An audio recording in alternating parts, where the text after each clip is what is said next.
We usually, as adults, meet people criticize us for unconstructive purposes. They seek not to improve, but to raise their own self-respect at the expense of another.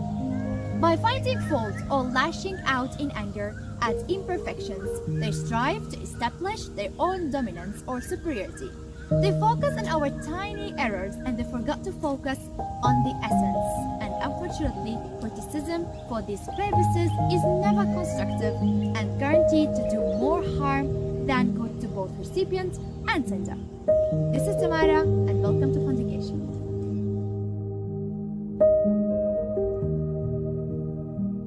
No one likes to be criticized, and negative feedback can be specifically difficult for adults as for children. So how to practice constructive criticism and teach it to our children? First, let's differentiate between criticism and constructive criticism or feedback. Criticism is an opinion giving about something or someone, which is a negative opinion or the activity of making judgments. Most psychologists agree that criticism does not lead people to change behavior. Instead, it creates anger and defensiveness on the part of the person criticized. Communication between the parties is shackled and positive relationships impeded. Now, how about constructive criticism? It's a helpful way of giving feedback that provides specific actionable suggestions rather than providing general advice. It's clear to the point and easy to put in action. It creates a positive atmosphere where it's comfortable to ask questions, request assistance, and offer own feedback and ideas. It provides ways to better understanding the expectations and how to meet and even exceed them. Now, how criticism is a concept to teach. It all starts from you as a person, a mom, a dad, a teacher, or whatever you are. When you try to make your criticism as much constructive as you can in front of the child, a teenager, or even your partner, kids will follow and copy you for sure. What tools should we use and teach? Let's consider the sandwich method. This method delivers constructive criticism in between specific praise statements. So we start with our discussion praising the child of what he has done before.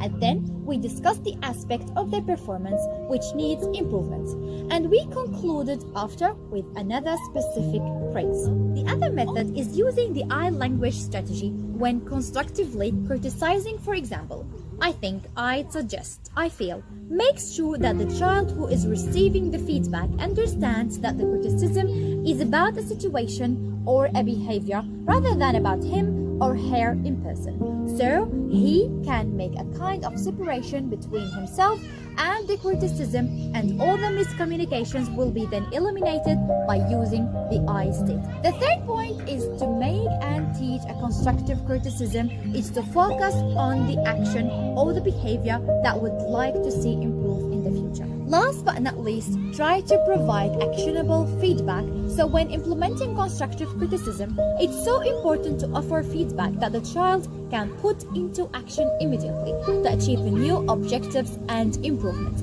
For example, consider discussing strategies that both you and the child can use to work towards improvement and list them into tasks like urgent tasks, important tasks, and nice to have tasks.